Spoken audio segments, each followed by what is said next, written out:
kicking us off is Mr. Late Round QB himself, JJ Zachariason. JJ, thank you so much for being our first guest today. Yeah, guys, I appreciate it. It's an honor to be the kickoff guest. I think you could have easily gotten a better person to be sitting in this chair, but I will absolutely take it. I know I disagree with that, and I'm sure most of our audience members disagree with that stance as well. Hopefully that's the only take of yours they disagree with here as we run through a bunch of different segments. So what we're going to do, just for everybody, if this is your first Fantasy Fest that you're joining us for, thank you. We are really happy to have you here, and hopefully you're pretty active in the comments. We're going to be doing kind of a Q&A session at the end of every segment, so be sure to drop some questions in there if you'd like. But we're going to do 30-minute segments here with just a ton of awesome guests. We've got JJ Zachariason, we've got Andy Behrens, Tara Roberts, Dave Richard, Jamie Eisenberg, Justin Boone. I don't have the list in front of me. I should have written it down so I could remember everybody. But we've got a ton of awesome guests is the ultimate point here. Jake Seeley as well. So we're going to have a ton of fun.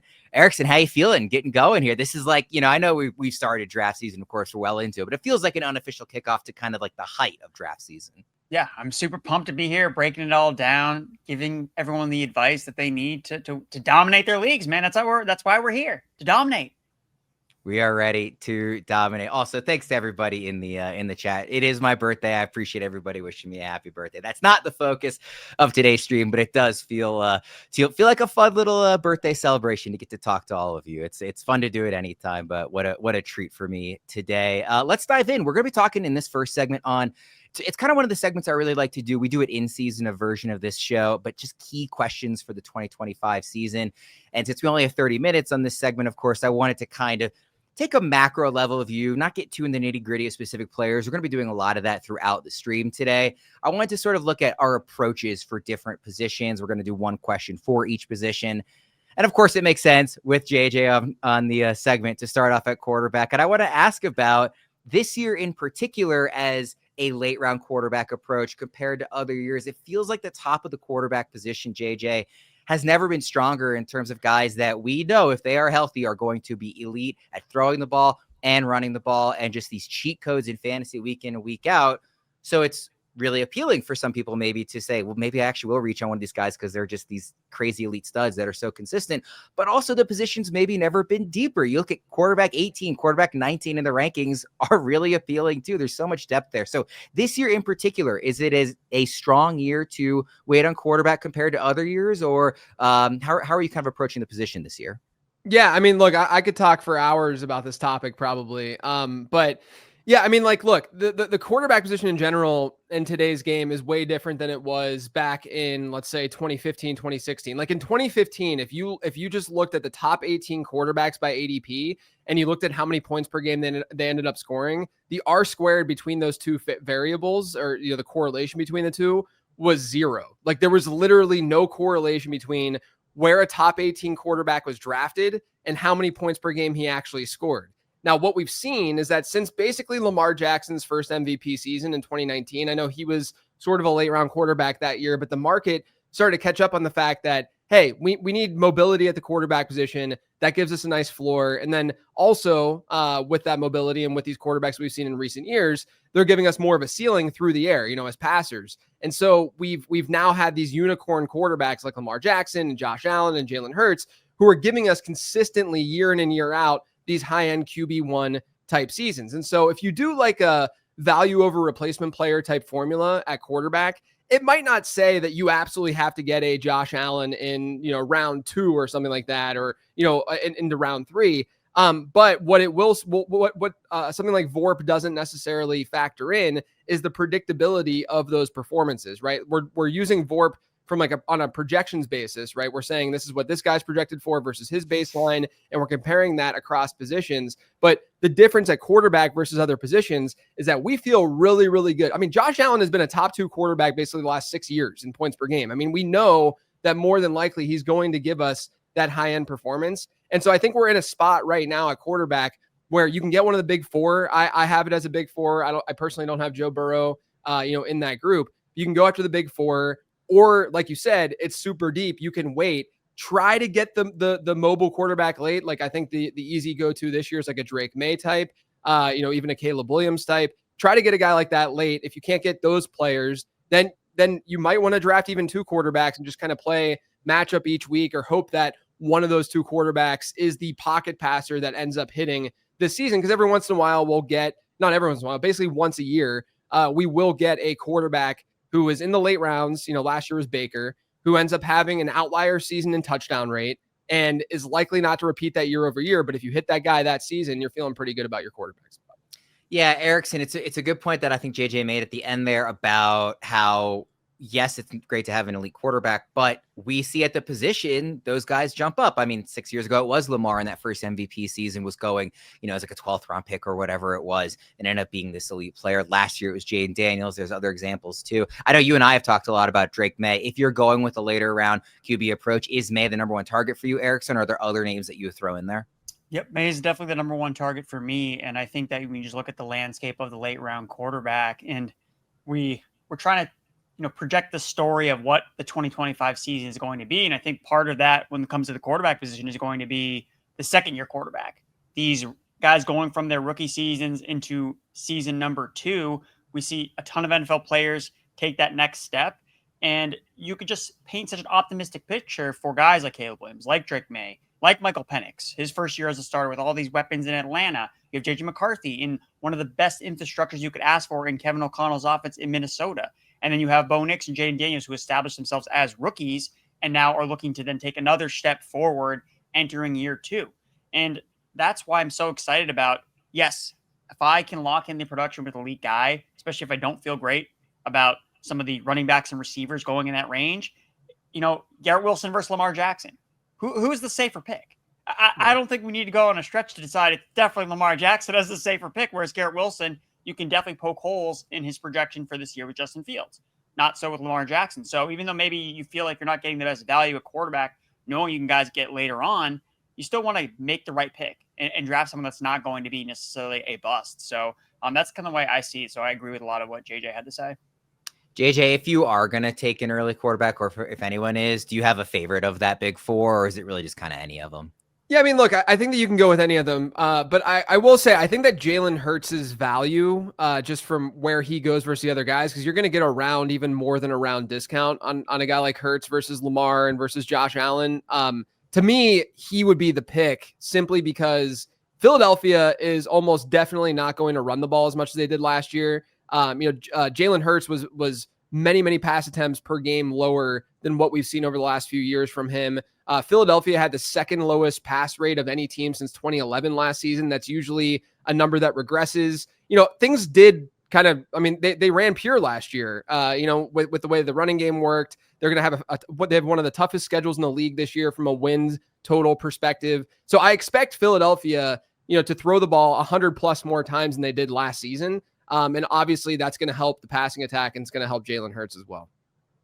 Just as a reminder for everybody, all of our 2025 consensus rankings and tiers can be found at fantasypros.com/rankings if you want to see who is in those tiers from experts across the industry. Let's go to our wide receiver question, Erickson. You always hear about how deep wide receiver is every season now. Doesn't actually feel that deep to me this year, at least maybe compared to other years. It's deep, but it feels like I want to be getting guys in the first X number. You can kind of quibble with how deep it is. I don't want to be kind of taking a lot of lottery tickets late, though. Like, I really do feel like the depth is maybe overstated in previous years, is maybe the better way to put it. Is this a good year, in your opinion, Erickson, to hammer at the position early and avoid getting burned by maybe a perceived lack of depth by me? Well, I think it's deep at the top, if that makes sense, because the guys that we usually draft in round 1 are now trickling into round 2. It's just crazy to think that Brian Thomas Jr. led all rookie wide receivers in receiving yards last year, and he's a second-round pick. Like, that usually doesn't happen.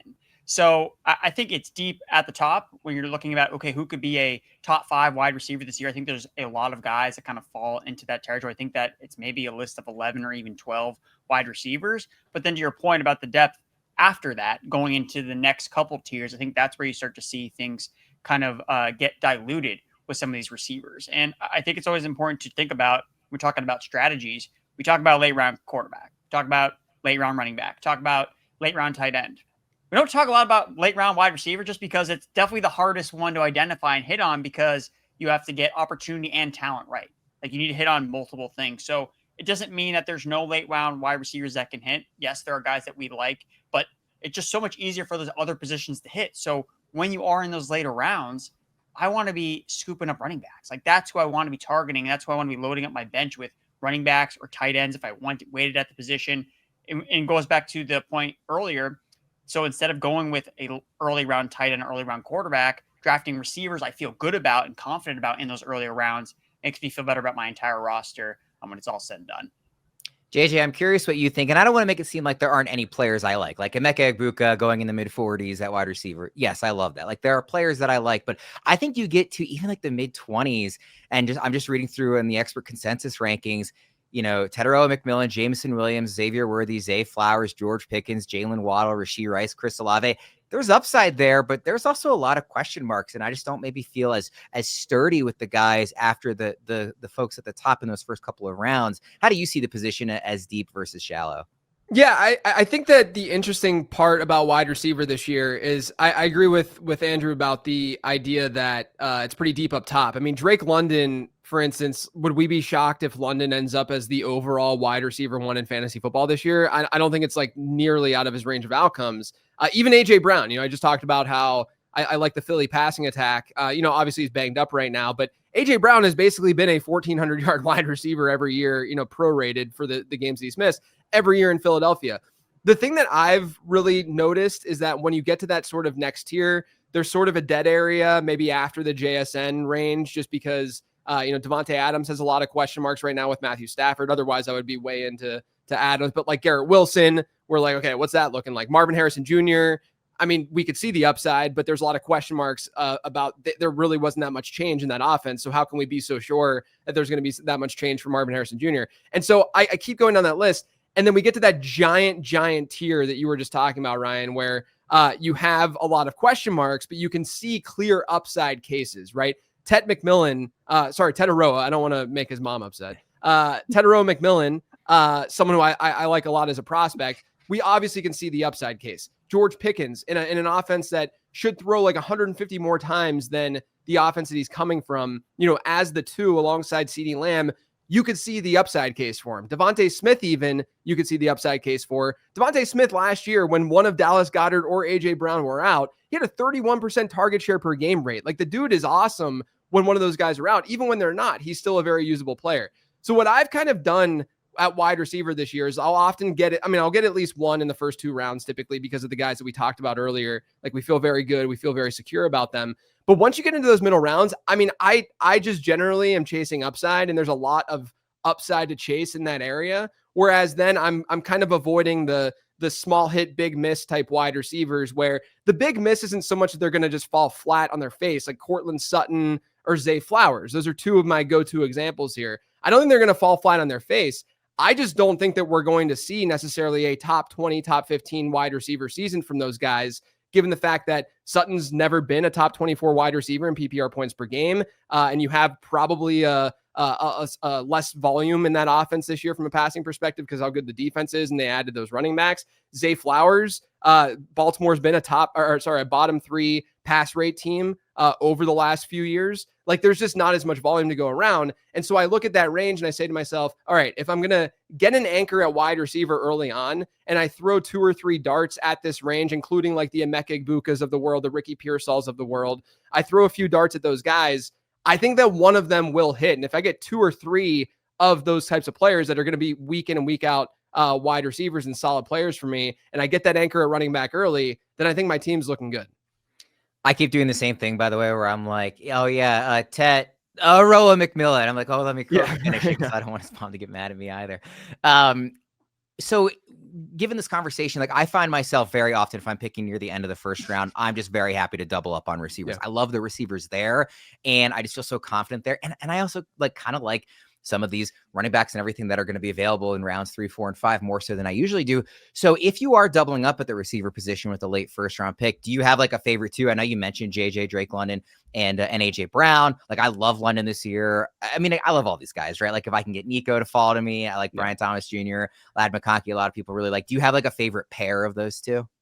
Yeah, I mean, look, if Nico falls, I'm pretty high on Nico. I think that he's a top 5 wideout in fantasy this year, just given his peripherals last year. I mean, he just keeps getting better and better and better. I do worry about the offensive line a little bit. And then Drake London's the other one. I mean, we could realistically, it's just wild. The market really hasn't reacted to the Darnell Mooney injury. Not to say that we should like overreact, because he seems like he's going to get back at some point, but we all just assumed that he was going to be back week 1 because that was what was being reported. And then Raheem Morris was like, yeah, he'll be back at some point this year. And it's like, wait, what? Like, I thought he was going to be okay and fine. And so like, we saw 30% plus target shares from Drake London last year in that small sample with Michael Penix.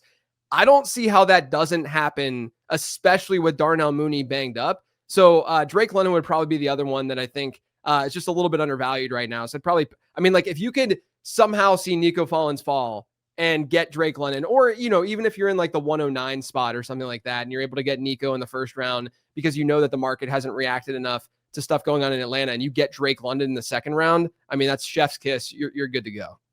Erickson, really quickly, do you have a favorite pair in that range?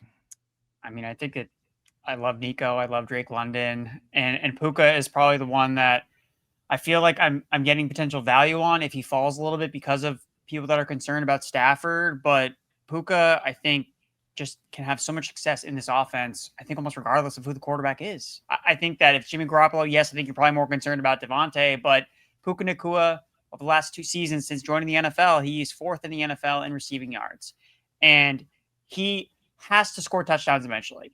Demarcus Robinson scored 7 receiving touchdowns last year. Puka Nacua has scored 9 in his career. I just can't believe that he's not going to find the end zone. And something that I looked at when I was looking at just receiving yards and how it's going to project touchdowns in the future, entering last year, there were 2 guys that had 2,000 receiving yards with low touchdown totals. One was Chris Olave. The other was Terry McLaurin. We obviously saw one of those guys hit a monster touchdown total last season. So when you're looking at players that have a ton of yardage over the last 2 years, one of them is Drake London, one of them is Puka Nacua, and the other one is a receiver. We didn't mention him, but George Pickens is another guy who's put up monster yardage, but the touchdowns haven't followed. But what's the number one projector of future fantasy success and touchdowns is just getting yards. And it shows that those players are good. So London, Nico Collins for me. And I think, though, we can just look at week 1 matchups too. Those guys look like they're going to be out starting the season hot out of the gates. The Texans are playing the Rams. We know the Rams secondary is not that great. Nico Collins is going to ball out because that's what he does. And Drake London, they're playing the Buccaneers. I mean, like, what else do you have to ask for? They're just shootouts galore with that Falcons team. Football season is right around the corner, and there's no better way to lock in your fantasy dominance early than with Best Ball on DraftKings, where you draft once and ride your roster all season long. And right now, DraftKings is giving all customers a can't-miss offer. Draft one, get one, enter a lineup in the $15 million Best Ball contest for just $20, and you'll score another Best Ball ticket to play free for a share of $15 million, giving you a second shot to win big. It's easy. Just draft your team once, no weekly management required, and let your top scorers automatically start each week across the whole season. Every breakout star, every clutch play, every touchdown will count toward your quest for a share of $15 million. Erickson, quickly, who are some of your favorite Best Ball targets this year? Yeah, so I looked at my exposure rate. So here are my top 5 guys on DraftKings. Number 1, coming as no surprise to anyone that's following the show, Jaden Reed. That's my number 1 guy in terms of Best Ball exposure. At tight end, Tucker Kraft is my most drafted player. Jalen Waddle, Jalen Knoll, and Trey Benson, running back for the Arizona Cardinals. So those are the top 5 guys that I've been drafting a ton of on DraftKings. So let's hope for health this year for those guys, Worm. Let's hope for health. Download the DraftKings Daily Fantasy app now to draft your $20 Best Ball lineup to play for a share of $15 million and get a second ticket to play free for a share of $15 million. That's 2 chances to win big without ever setting your lineup again. Draft one, get one only on DraftKings. The crown is yours. Gambling problem? Call 1-800-GAMBLER. In New York, call 877-8-HOPE-NY or text HOPE-NY at 467-369. In Connecticut, help is available for problem gambling. Call 888-789-7777 or visit ccpg.org. 18 plus in most eligible states, but age varies by jurisdiction. Eligibility restrictions apply. Void where prohibited. 1 per customer. Enter the Best Ball $15 million headliner contest by September 4th, 2025 to get 1 bonus entry. $20 entry fee required. Reward expires in 30 days. See terms at DraftKings.com/NFL-best-ball, sponsored by DraftKings. All right, let's go to the running back position here. Some of the biggest rankings variance at the position comes in the 3rd and 4th rounds. I really like those rounds this year, actually. But JJ, how do you pick between the upside / question marks of guys like Breece Hall, James Cook, and Kenneth Walker that are going this round? And you can kind of paint the case in both directions. Yeah, I mean, usually, I'm a big sucker for pass catching at the position because it's unbelievably important in fantasy football, and it's the one thing that the market tends to understate every year. I do a lot of analysis that looks at ADP and looks at expectation for these running backs, and the one thing that one trend that always pops up every single year is that the players who are good pass catchers, who have good pass catching profiles, they're the ones who outpace ADP, and then vice versa. So in that range, I think that they're all fine. I think that it's natural for us to bump Breece Hall down a little bit just based on what they've been doing with Braylon Allen and sort of the coach speak coming out of there. The one thing that I will say, though, that would be pro Breece Hall and honestly pro Travion Henderson, who I think also belongs in this tier at this point, along with I think Amari and Hampton's probably a tier up. But regardless, if you look historically in full PPR formats, since 2011, there's been 43 running backs who hit a 50% running back rush share or higher. So just half the team's running back rushes. And I use that as a threshold because I didn't want to get Chris Thompson types in this data set because that's not what like a Breece Hall or Travion Henderson is.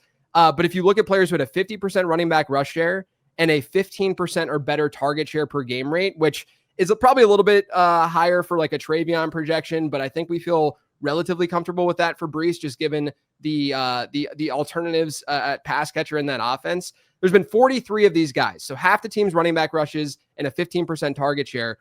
41 of the 43 ended up as RB1s in fantasy football that year. The worst running back rank for any of those players was RB18. That's in a full PPR format. So I think that the Breece Hall stuff, to me, we know that he's a really talented player. We know that the pass catching ability is certainly there. Although I did literally, while you were doing the DraftKings stuff, I did see that there was a Breece Hall drop in practice today, and he was very mad at himself. So I'm saying all of this while Breece Hall is dropping passes, but I'm trying not to get too low on Hall in a PPR format, but I am pushing him down a little bit. But I think it's just a choose your own adventure. Like what kind of risk tolerance do you have? Like to me, I'm okay with taking risks.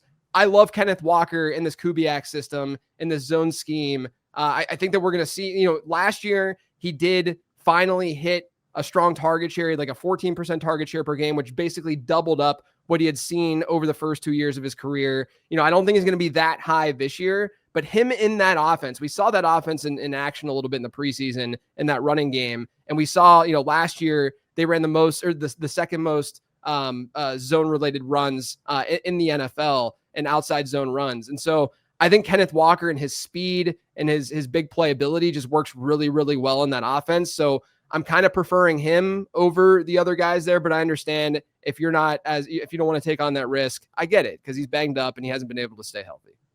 Erickson, JJ mentioned the risk tolerance. Which risk are you more drawn to? The risk of injury with Walker, the risk of regression with James Cook, the risk of usage with Breece Hall? Who do you find yourself targeting in this range? For me, it's Kenneth Walker. That's the guy that I'm gravitating towards. I think that he has, just for this season, looking at the situation that he is in with the Seattle Seahawks, I think that he has the highest upside case. I mean, James Cook, we saw last year, he was a back-end fantasy RB1 and he scored a bazillion touchdowns. So his role really has to change in Buffalo for him to hit that next level, which they've talked about it, but they have Ray Davis, they have Ty Johnson, they like those guys in those roles. So I don't necessarily see that changing for James Cook.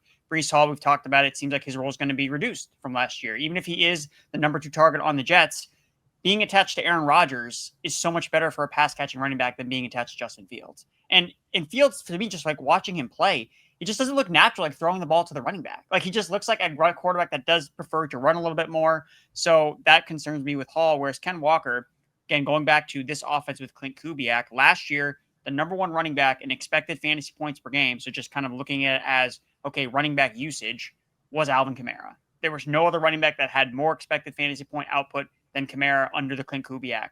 And that's the offense that's in Seattle with Ken Walker. And although Zach Charbonnet has looked really good and has impressed in times where he's been the RB1 for the Seahawks, I think that this is more of a Dalvin Cook, Alexander Madison situation where when Ken Walker's in there, he is the guy. And there is no really, it's not a timeshare. And Zach Charbonnet is the backup and he can fill in and pop when he gets given opportunities. And Clint Kubiak was with Dalvin Cook and Alexander Madison in 2021 with the Minnesota Vikings. And that's exactly how he deployed those 2 players. Dalvin Cook, I think, played like 13 games and wasn't top 5 running back in points per game. He missed 3 or 4 games. And in those games, Madison filled in. was also a top 5 fantasy running back. So I just think that the ceiling case with both of these running backs in this offense that just wants to pound the rock, the fullback is back, guys, in Seattle. I'm here for it. And we're going to see this running back be really productive for fantasy, whether it's Walker starting those games, whether it's Zach Charbonnet starting those games. So I'm very optimistic about the Seattle backfield. We've only got a couple of minutes, so we'll quickly hit on the tight end question here. And I kind of just wanted to ask, every year it feels like everyone's tight end strategy is to just avoid the middle. It's either get an elite guy or wait. Is the middle class this year maybe getting a little bit overlooked? I feel like if you look at tight ends 4 through tight end 10, there's an interesting case to be made that a lot of those guys are somewhat undervalued, or at least some of them could end up being values. Those names: Sam Laporta, TJ Hawkinson, Travis Kelce, Mark Andrews, David Njoku, Evan Ingram, and Tucker Kraft. That's again tight end 4 through 10. So Erickson, just quickly, do you think that is actually maybe an area of the draft worth targeting more than the kind of general sentiment would suggest? Not necessarily, because I think that a lot of the reason why we say to avoid out of the middle is because most of these guys finish like the guys going behind them, not like the elite guys going in front of them. So that's the issue. And when you're more bullish and confident and you draft them earlier on, you're expecting them to make the jump to elite when more realistically, they just kind of finish where they were drafted, or they finish worse where they were drafted. So I think with tight end, it's still about staying out of the middle, going after these late rounds, because we see late round tight ends hit every single season. Again, think about, Trey McBride last year was a great pick. He was still an early round tight end, but who was a better pick? Brock Bowers and Jonnu Smith, because of where you got them and where they finished. So closing that ADP gap with some of these late round tight ends, I still think is my preferred method, rather than going for a middle guy, unless you really, really feel confident, oh, this is the guy that next year we're going to be drafting as an elite tight end. He just happens to be going in the middle. That's kind of how I see it. What do you think, JJ? Worth considering the middle class here, or is it just get an elite guy or wait?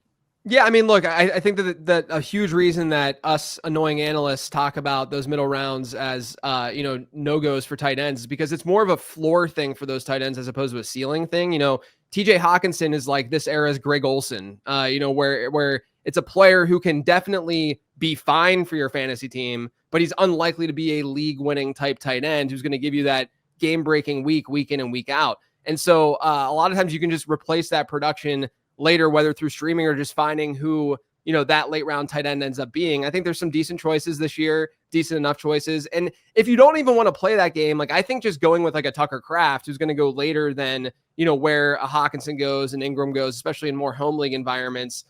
He has the same kind of upside that those guys do. And you're at least getting a discount on those middle round areas versus, where a Laporta goes, where a Hawkinson goes. So I'm mostly out on the middle round guys. I mean, since 2014, if you look at ADP, there's been zero correlation between tight end 7 to tight end 18, where they've been drafted and how many points per game they score. I mean, it's literally just a dart throw at that point. And so I'd rather just not have to spend up and take on that opportunity cost. We've teamed up with Trophy Smack to give away this striking perpetual fantasy football black trophy on this stream. Standing tall at up to 56 inches, this beauty commands attention, dominates your mantle, and reminds your league every single year just how badly you crushed them. With space to engrave up to 19 years of champions, it's the gift that keeps on giving season after season. To enter, just subscribe to the Fantasy Pros YouTube channel, drop a comment on this stream, and you're in. We'll announce the winner right here towards the end of the stream, so stay tuned and send those comments. I promised a Q&A section. We don't have time to do more than just one very quick question, so no explanation here, guys. Just give me an answer. Superflex Keeper League question: would you keep Malik Neighbors in the 6th or Chase Brown in the 16th? Erickson, what do you think? Chase Brown. JJ? Yeah, I'll go Chase Brown as well. Brown as well. All right, JJ, thank you so much to joining us for kicking us off here, Fantasy Fest 2025. We'll step away for just a minute here, but don't go anywhere, because coming up next, we've got Andy Behrens joining. We're going to be talking some running back and wide receiver breakout picks.